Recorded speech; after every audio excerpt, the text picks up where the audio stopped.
teman-teman semua. Assalamualaikum warahmatullahi wabarakatuh. Di video kali ini, saya Muhammad Aditya Rabani akan memberikan tutorial atau pembahasan tentang clustering menggunakan metode Clara, yang kebetulan ini juga adalah tugas dari mata kuliah Data Analytics Skill Lanjut dengan deskripsi seperti ini.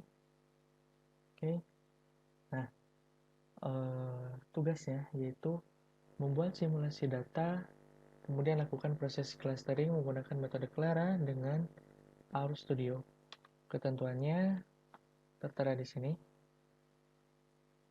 Nah, kebetulan untuk NIM atau angka terakhir dari NIM saya itu masuk ke kategori yang ini 0 sampai 3, maka di sini saya akan membuat simulasi data dengan 600 objek terdiri dari 3 atribut kolom, kemudian nama atribut kolomnya itu harus A, B, dan C, kemudian nama baris atau objeknya itu L1 dan seterusnya. Yuk langsung kita ke RStudio. Seperti biasa, kita akan install package. Install 3 package, yaitu library factor extract, kemudian library cluster, kemudian library tdverse. Oke, kita langsung run.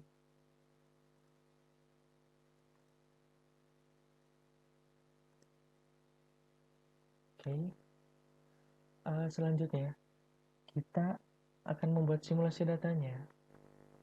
Membuat simulasi data, kemudian dengan 600 objek dengan 3 atribut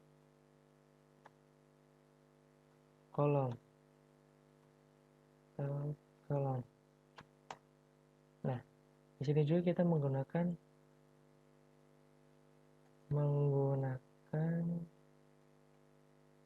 Rbin untuk menggabungkan dua baris.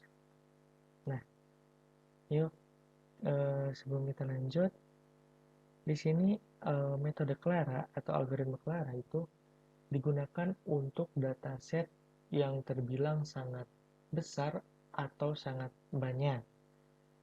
Dan di sini kita tidak melakukan import data ke dalam RStudio, melainkan di sini kita akan membuat simulasinya agar lebih mudah. Caranya yaitu kita ketikkan df sama dengan rbin dalam kurung cbin itu untuk menggabungkan kolom yang sudah kita putuskan, yaitu dengan dataset 3 kolom. Kemudian dalam kurung kita ketikkan r0 dalam kurung lagi. Di sini kita mengetikkan atau mengisikan bilangan acak. Di sini saya mengisikan dengan 300, kemudian untuk main-nya 0, kemudian untuk data deviasinya kita isikan 8. Oke, karena kita di sini akan membuat 3 kolom, otomatis kita kopikan agar lebih cepat menjadi 3 bagian. Nah, seperti ini. Oke, karena Rbin menggabungkan 2 baris dan data yang kita perlukan 600, sedangkan di sini baru 300, maka kita buat satu lagi di bawahnya, cbin dalam kurung r0, untuk bilangan acaknya kita masukkan lagi 300, kemudian untuk main-nya kita 50 dan data deviasinya 8. Seperti biasa kita kopikan lagi.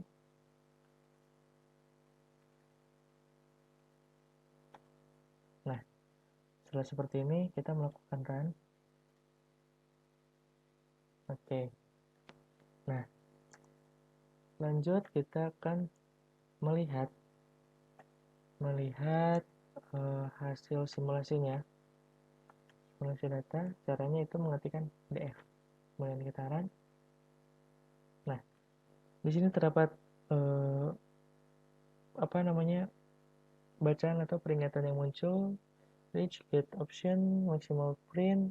Nah, bisa kita lihat di sini untuk barisnya baru terpanggil 333, sedangkan sisanya 267. Nah, sisanya yang ini kita akan atasi dengan cara option. Kita tempatkan di paling atas, option dalam kurung max print. Nah, kita ketikkan di sini untuk max printnya bisa 1000, 10.000, 100.000, atau 1 juta. Itu terserah kalian. Kita ulang lagi dari awal. Kita run. Nah, bisa kita lihat di sini yang tadi 333 dengan sisa baris yang belum terprint di sini sekarang sudah menjadi 600 baris sesuai yang kita inginkan tadi. Nah, selanjutnya kita akan menamakan kolom dan baris pada df. Caranya itu untuk kolom, kita ketikkan call names, kemudian dalam kurung df sama dengan c dalam kurung mengetik a, kemudian koma b, kemudian koma c. Kenapa BC? Karena di sini sesuai dengan ketentuan yang diperintahkan. Untuk nama kolomnya itu A, B, dan C. Selanjutnya untuk barisnya, row names df sama dengan, nah di sini kita menggunakan rumus paste 0, kemudian L sesuai perintah tadi, L kemudian 1 mulai dari 1 sampai n row dalam kurung df. Oke, kita akan run. Oke, berhasil. Selanjutnya kita akan memanggilnya. Kita lihat hasilnya seperti apa. Nah, bisa kita lihat di sini. Untuk data yang paling kiri itu sudah berubah menjadi L600 untuk akhirannya.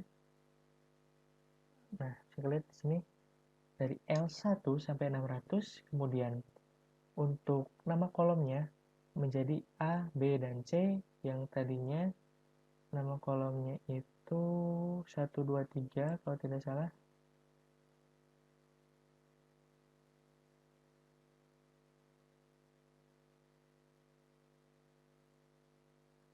Oke, kita bisa lihat lagi ke atas. Nah, bisa kita lihat ya, tadi kolomnya dan nama barisnya sudah berubah. Selanjutnya yang kita lakukan adalah menentukan jumlah klaster terbaik dengan metode Silhouette. Caranya itu fix underscore nbclass dalam kurung df kemudian Clara. Kita run. Nah, untuk klaster terbaik dengan metode Silhouette bisa kita lihat dengan hasil pada optimal number of clusternya itu terdapat pada poin 2. Oke, bisa kita lihat di sini ya. Yang dimana nanti jumlah klasternya itu akan dibagi menjadi 2, klaster 1 dan klaster 2. Selanjutnya, kita akan menghitung Clara. Caranya itu clara.res sama dengan Clara, kemudian dalam kurung df, 2, untuk 2-nya itu adalah jumlah klasternya yang akan dihasilkan dengan dua bagian klaster, kemudian menggunakan metrik Euclidean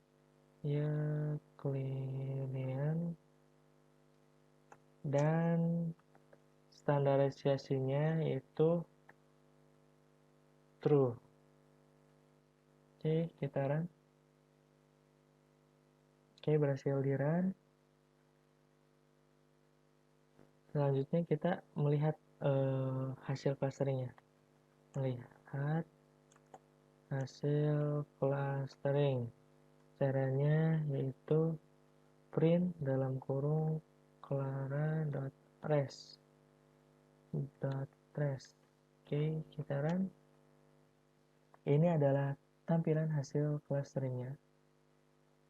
Bisa kita lihat untuk X-nya itu atau datanya itu DF, kemudian klasternya itu 2, kemudian menggunakan metrik Euclidean dan standarisasinya itu true.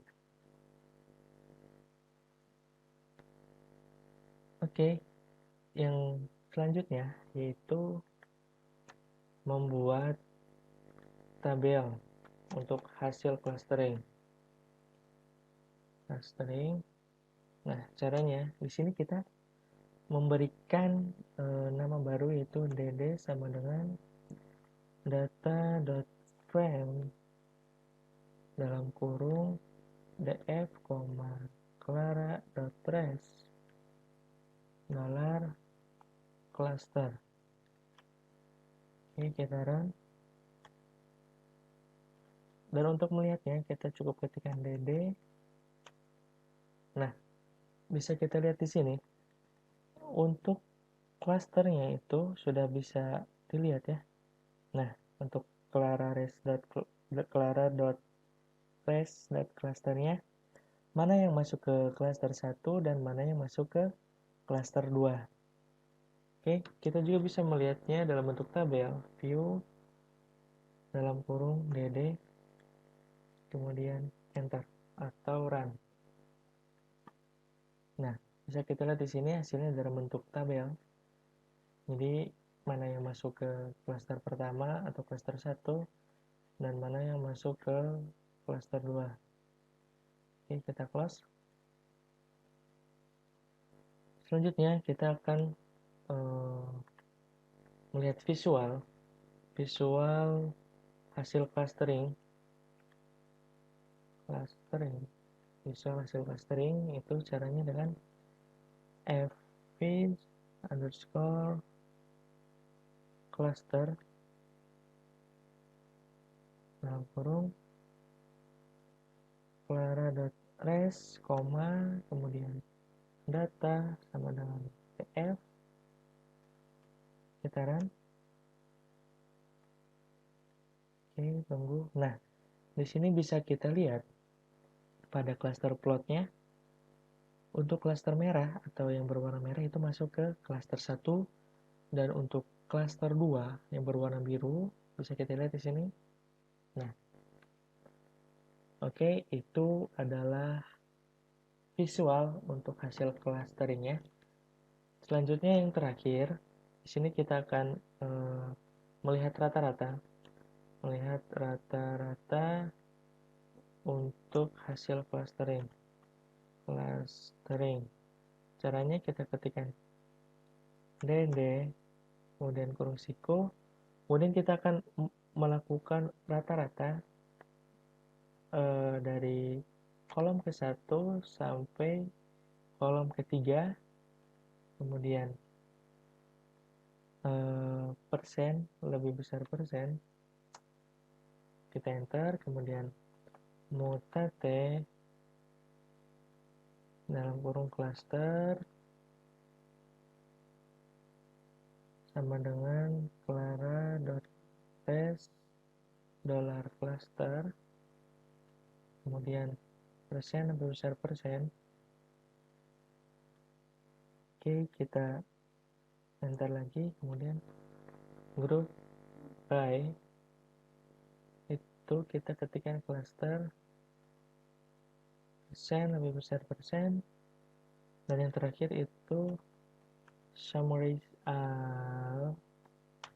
Summarize all. Nah, kita di sini menggunakan main. Oke, kita langsung run saja. Nah, bisa kita lihat di sini ya. Untuk rata-rata dari klaster pertama pada atribut A itu bernilai negatif 0,563, atribut B 0,128, dan atribut C negatif 0,286. Dan untuk klaster kedua itu pada atribut A bernilai 50,1, untuk B bernilai 49,8, dan untuk atribut C pada klaster 2 bernilai 49,8. Oke, mungkin itu saja yang dapat saya jelaskan mengenai metode Clara dengan bantuan RStudio. Kurang lebihnya mohon maaf, di sini kita sama-sama belajar aja. Wabillahi taufiq wal hidayah. Wassalamualaikum warahmatullahi wabarakatuh.